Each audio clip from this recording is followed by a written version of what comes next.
प्रिय भक्तजनों, श्री शिव महापुराण कथा ज्ञानामृत में मैं डिवाइन कनेक्शन की ओर से अमित अग्रवाल आप सभी को स्वागत करता हूं और आप सभी को सादर प्रणाम करता हूं।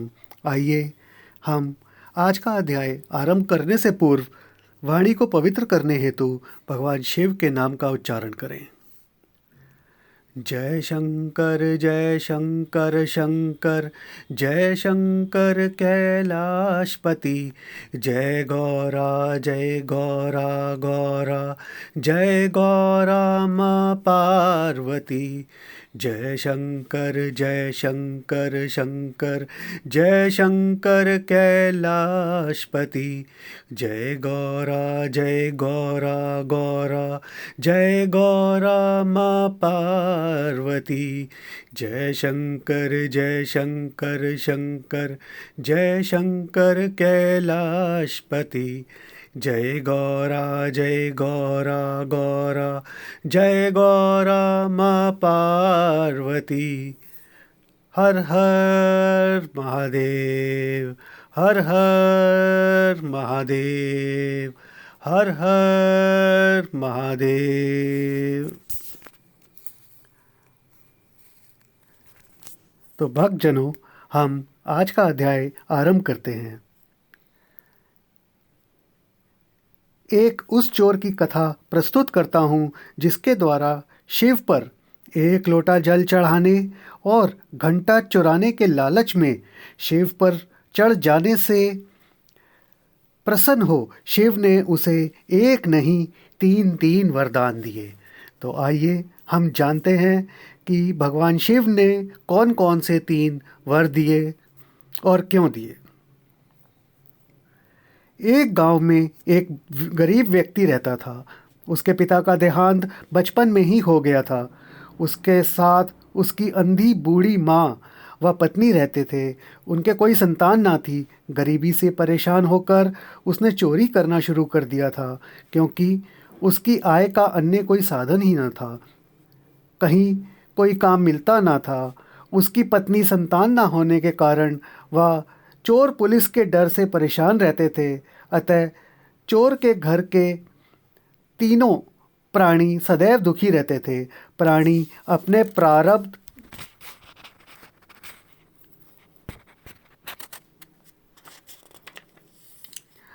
व क्रियामान कर्म श्रेष्ठ न होने पर भी व्यक्ति प्रारब्ध कर्मों के उदय होने पर अनायास ईश्वर का कृपा पात्र बन जाता है।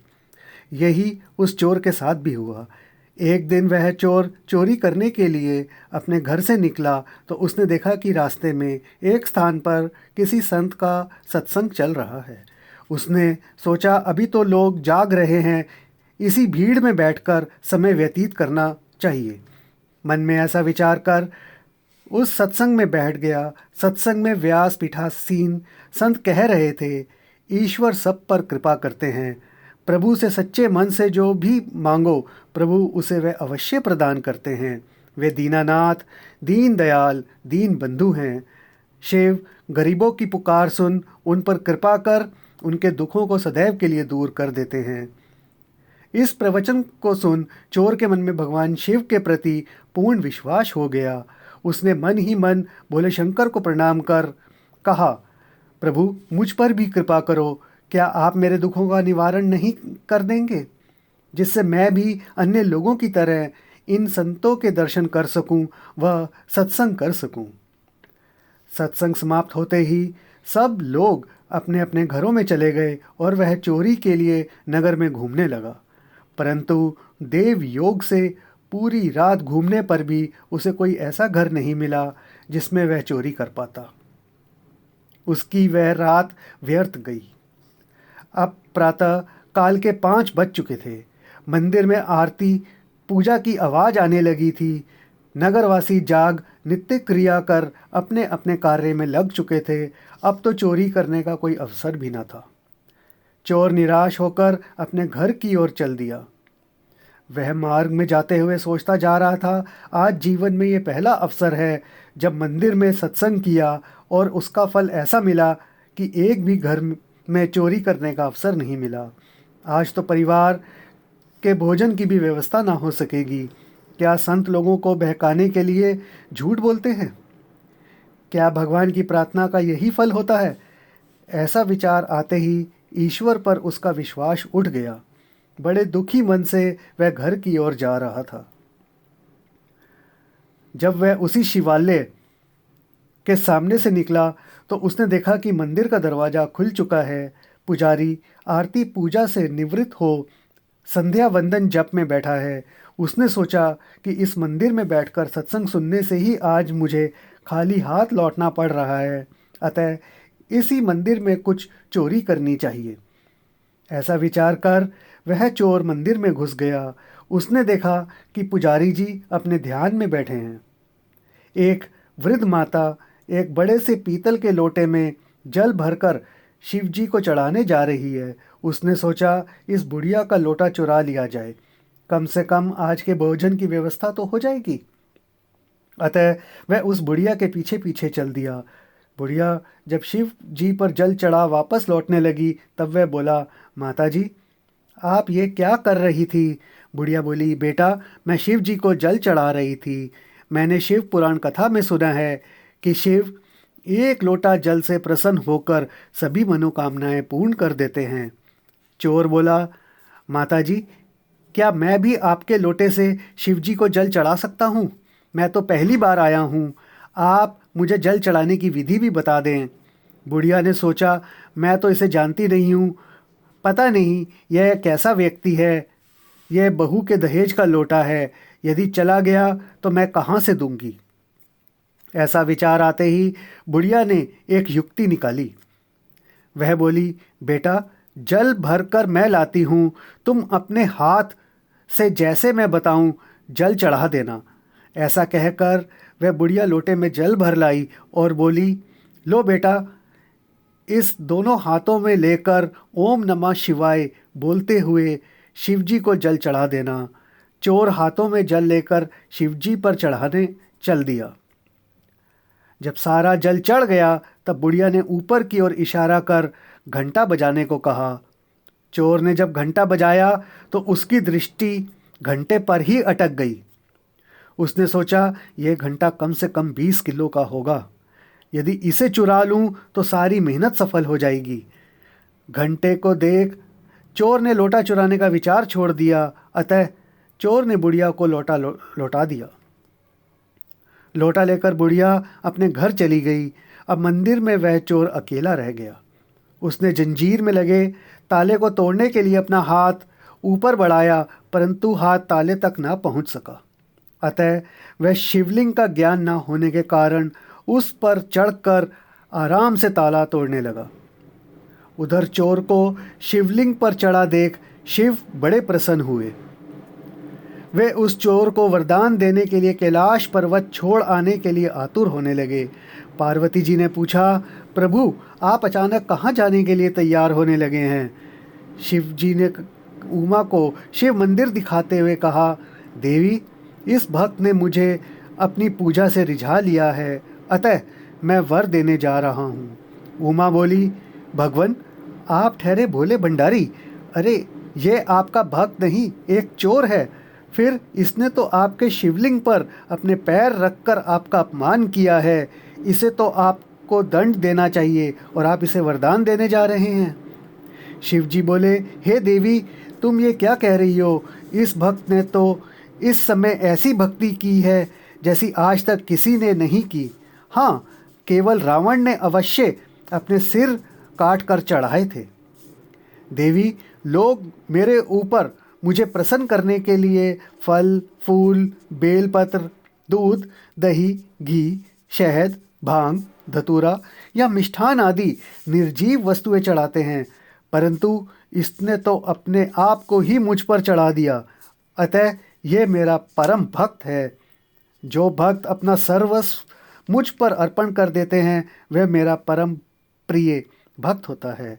यद्यपि पार्वती ने अनेक तर्क दिए परंतु पार्वती की एक न चली।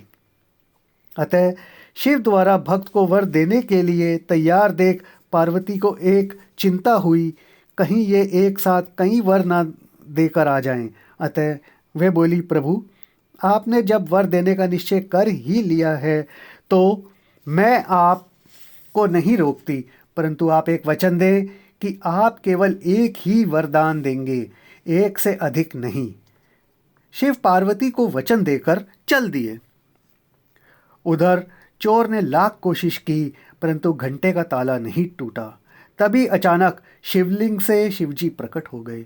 चोर समझा कि कोई व्यक्ति आ गया है, अतः हड़बड़ाहट में उसके हाथ का घंटा छूट गया और वह शिवलिंग से फिसलकर नीचे गिर गया। नीचे गिरते समय देव योग से उसका सिर शिवजी के चरणों में आ गया। चोर के हाथ से जब घंटा छूटा तब जोर से बजा और चोर के गिरने की आवाज़ आई, अतः आवाज़ सुनकर पुजारी जी भी मंदिर की ओर भागे। उधर शिव ने दोनों हाथों से उस चोर को उठा लिया। चोर डरकर अपनी गलती के लिए क्षमा मांग रहा था कि अब मैं कभी भी चोरी नहीं करूँगा, इस बार आप मुझे छोड़ दें। तभी पुजारी ने आकर शिव को प्रणाम किया और चोर को शिव कृपा के विषय में समझाया। शिव शंकर के स्पर्श से उसके सारे पाप दूर हो गए। उसे शिवजी का ज्ञान हो गया। उसने शिवजी के चरणों में गिरकर प्रणाम किया। तभी शिव ने कहा, भक्तराज वर मांगो, मैं तुम्हारे ऊपर अत्यंत प्रसन्न हूँ। चोर ने सोचा, मेरी माँ अंधी होने के कारण दुखी है, मेरी पत्नी संतान ना होने के कारण दुखी है और मैं इस गरीबी से दुखी हूँ, अतः क्यों ना मैं शिवजी से 3 वर मांग लूँ। उसने कहा, भगवान यदि आप मेरे ऊपर प्रसन्न ही हैं तो मुझे 3 वरदान दे दो। अब चोर ने सोचा यदि मैं माँ की आंखें मांगता हूँ तो संतान ना होने के कारण मेरी पत्नी दुखी रहेगी, और यदि मैंने संतान मांग ली तो मेरी माँ दुखी रहेगी, और मेरी संतान भी गरीबी के कारण मेरी तरह चोरी ही करेगी और दुखी रहेगी, और यदि धन मांगता हूँ तो माँ व पत्नी दोनों दुखी रहेंगे। समझ में नहीं आ रहा था कि क्या करें। उसने पुजारी जी के चरणों में प्रणाम कर इस समस्या को उनके सामने रखा। पुजारी जी बोले, तुम शिव जी से यह वर मांगो। और कौन सा वर मांगना है, भक्त के कान में युक्ति रूप बतला दिया। अब चोर प्रसन्न था। तभी शिवजी ने चोर से कहा, यदि एक ही वर देना चाहते हैं तो यह दो कि मेरी माता सोने के महल में देखे पोता। शिव तथास्तु कहकर कैलाश पर्वत पर चले गए। उन्होंने जाकर पार्वती को बताया कि वह 3 वर चाहता था, अपनी माँ की आंखें, संतान और धन, परंतु मैंने उसे केवल एक ही वर दिया। उसकी माँ सोने के महल में अपने पोते का मुंह देखे, मैंने उसे 3 वर नहीं दिए। पार्वती बोली, आप धन्य हैं, उसने तो 1 वर में आपसे 3 वर मांग लिए। माता जब ही तो देखेगी जब आंखें होंगी, पोता उसका बेटा ही तो होगा और सोने का महल होने पर धनवान बन ही जाएगा।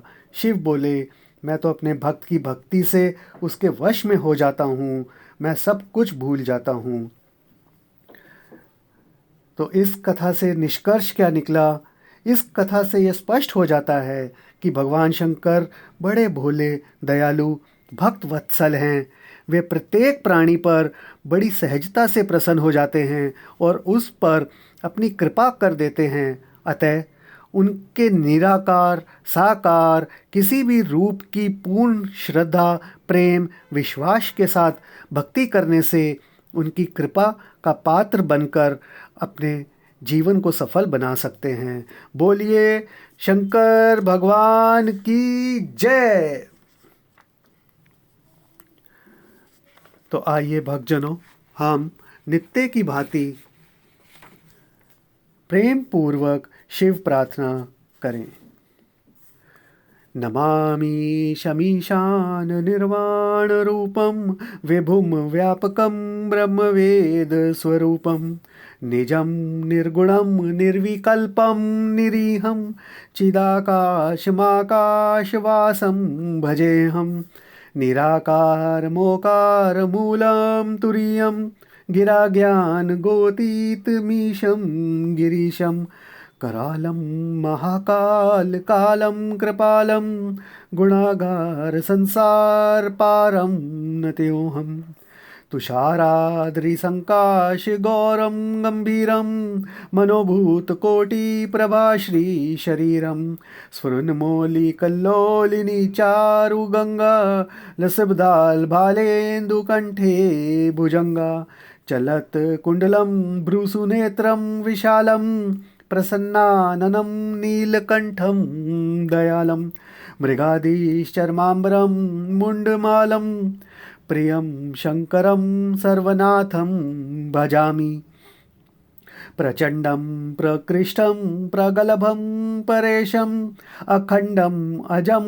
भानुकोटिप्रकाशं त्रयशूलनिर्मूलनं शूलपाणिं भजेऽहं भवानीपतिं भावगम्यं कलातीतकल्याणकल्पान्तकारी सदा सच्चिदानन्ददाता पुरारी चिदानंद संदोह मोहापहारी प्रसीद प्रसीद प्रभो मन्मथारी नायावद् उमानाथ पादारविन्दं भजन्ति लोके परेव नारायणं न तावत् सुखं शान्ति संतापनाशं प्रसीद प्रभो सर्वभूतादिवासं न जानामि योगं जपं नैव पूजां न त्योऽहं सदा सर्वदा शम्भो तुभ्यं जराजन्धुखोग तातपयमानं प्रभो पाहि आप्तन्ममीश शम्भो रुद्राष्टकमिदं प्रोक्तं विप्रेण हर्तोषे ये पठन्ति नरा भक्त्या तेषां शंभु प्रसीदति। तो प्रिय भक्तजनों, आप सब मेरे साथ प्रेम पूर्वक हाथ उठाकर 3 बारी बोलेंगे हर हर महादेव, हर हर महादेव, हर हर महादेव, हर हर महादेव।